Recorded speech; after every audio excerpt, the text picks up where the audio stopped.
Assalamualaikum warahmatullahi wabarakatuh. Perkenalkan, kami dari kelompok 2 yang beranggotakan 6 orang, yaitu Yulanti Eka Pesetriani dengan NIM C1A020003, Sultan Syahrir dengan NIM C1A020013, Maudi Nurdiana dengan NIM C1A020014, Dewi Ayu Mariska dengan NIM C1A020015, Nur Fitriani dengan NIM C1A020016, dan Maulana Ahsan dengan NIM C1A020017.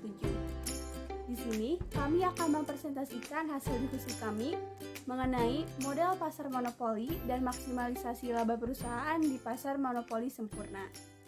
Adapun penjelasan materi kami sebagai berikut. Pasar monopoli merupakan jenis dari pasar persaingan tidak sempurna di mana produsen memiliki kekuasaan dalam hal menentukan harga. Mengutip buku ekonomi karya Alam S, kata monopoli berasal dari kata mono yang berarti satu dan poli yang berarti penjual. Dari asal kata tersebut, pasar monopoli dapat didefinisikan sebagai bentuk pasar di mana hanya terdapat satu penjual yang menguasai pasar. Perusahaan ini tidak mempunyai barang pengganti atau barang substitusi yang sangat dekat. Dalam pasar monopoli, perusahaan dapat menentukan harga secara utuh tanpa adanya persaingan dari perusahaan lain. Sebagai penentu harga, perusahaan dapat menaikkan harga dengan cara mengurangi jumlah produknya. Akan tetapi, ketika berhadapan dengan banyaknya pembeli, penjual memiliki keterbatasan dalam menetapkan harga. Sebab jika harga terlampau mahal, ada kemungkinan konsumen untuk menunda pembelian atau mengganti produk dengan barang substitusi. Terdapat banyak contoh pasar monopoli yang ada di berbagai negara termasuk di Indonesia. Beberapa contoh perusahaan monopoli di Indonesia yang pasti pernah teman-teman gunakan adalah contohnya seperti layanan kereta api dari perusahaan KAI, menikmati layanan listrik dari PLN, atau layanan pesawat telepon dari Telkom.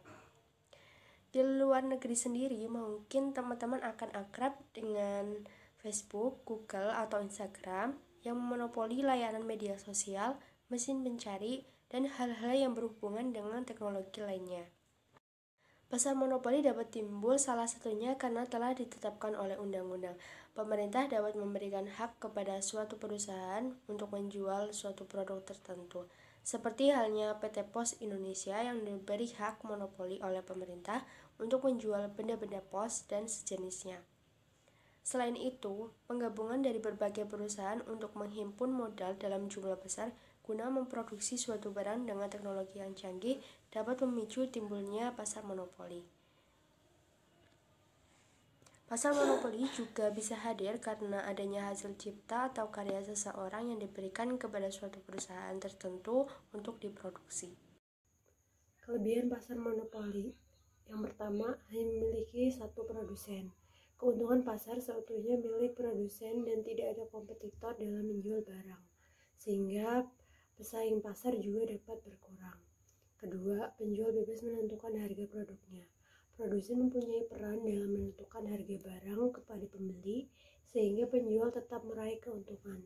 Ketiga, adanya kreativitas dan inovasi. Hal ini dikarenakan sebagai produsen khawatir jika ada kompetitor yang mempengaruhi produknya dan akan menimbulkan kerugian. Keempat, pemberian hak cipta. Munculnya pasar monopoli memberikan hak cipta atas ekuitas merek produk atau branding equity yang akan dijual, supaya dapat mengakui kepemilikan produk tersebut di dalam perusahaannya. Yang kelima, biaya promosi yang dikeluarkan. Kekurangan pasar monopoli. Yang pertama, mendapatkan rasa ketidakadilan. Hal ini dikarenakan kekuatan produsen bersifat tetap dan tidak adanya saingan. Terlebih lagi ketika di pasar monopoli, sesama penjual akan merasakan ketidakadilan yang hanya mementingkan keuntungannya sendiri. Yang kedua, menimbulkan kecurigaan di dalam pasar gelap. Ketika timbulnya rasa ketidakadilan, maka sebagai penjual mencari cara untuk menciptakan produk di pasar gelap atau terjadi transaksi secara ilegal. Transaksi ini akan memberikan kebutuhan pembeli untuk memenuhi gaya hidupnya dengan harga yang terjangkau daripada produk di pasar monopoli yang harganya mahal dan sulit didapatkan. Ketiga, memanipulasi kelangkaan produk. Ketika barang yang dijual sangat dibutuhkan, biasanya perusahaan akan memanfaatkan momen ini untuk memanipulasi kelangkaan, sehingga harganya otomatis menjadi lebih mahal. Yang keempat, memanfaatkan karyawan dan konsumen secara berlebihan. Perusahaan menaikkan harga yang lebih mahal dari harga pasarnya. Permintaan monopoli dan permintaan pasar.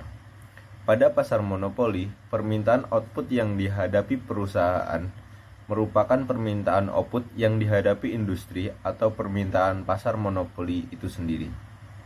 Karena hanya ada satu penjualan atau perusahaan di dalam pasar industri. Oleh karena itu, perusahaan mampu untuk mempengaruhi harga pasar dengan mengatur jumlah output. Dengan demikian, kurva permintaan pasar monopoli adalah sama dengan kurva permintaan monopolis.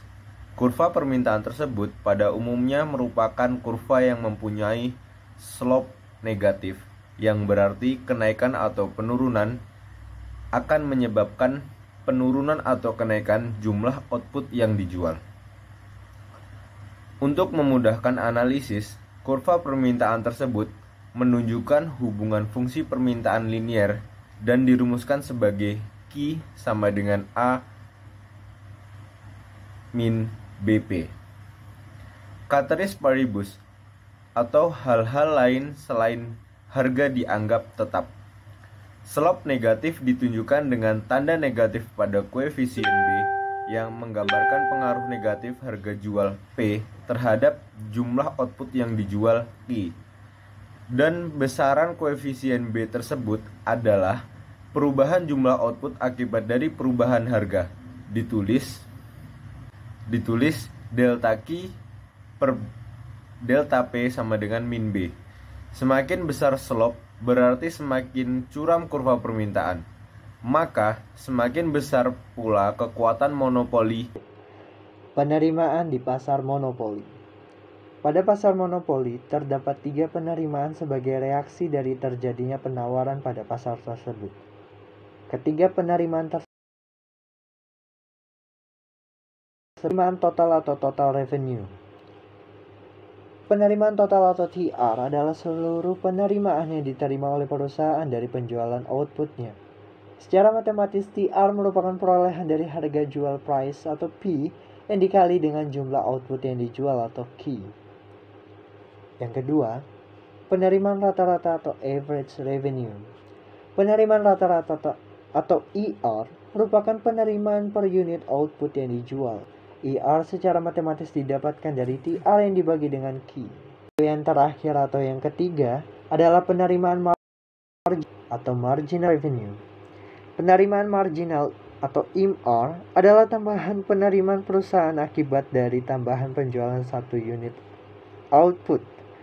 Secara matematis dapat diketahui nilainya dengan theta TR dibagi dengan theta Q. Ya, kita berlanjut pada kurva.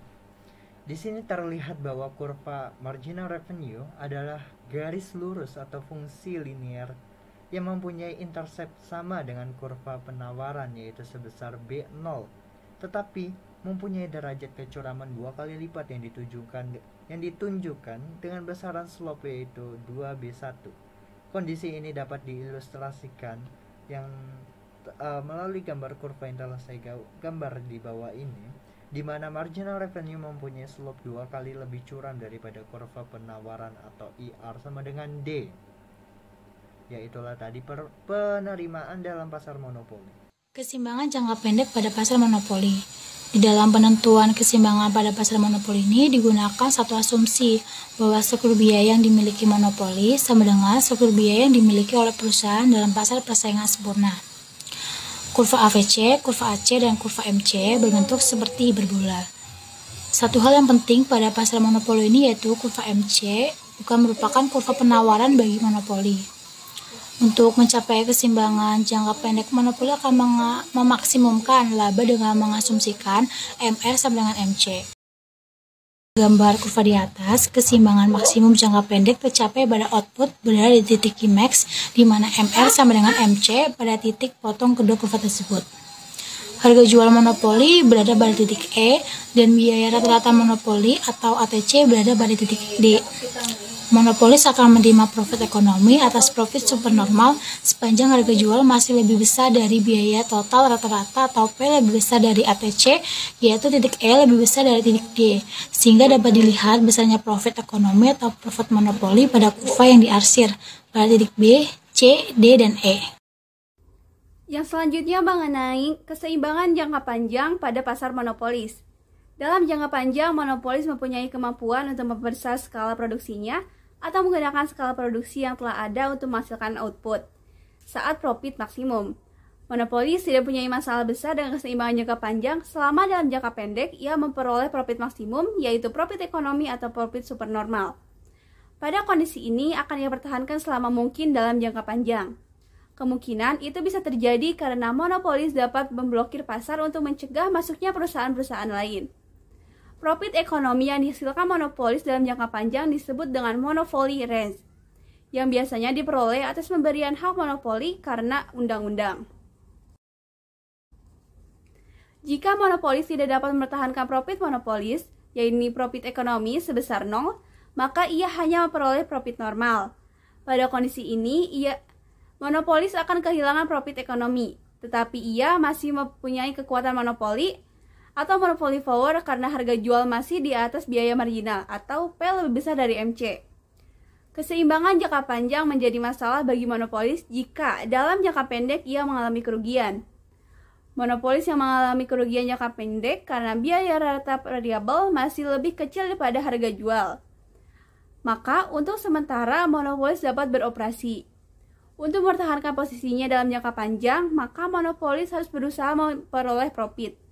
Cara yang dapat ditempuh adalah dengan melakukan efisiensi agar biaya produksi menjadi lebih kecil dan meningkatkan permintaan output.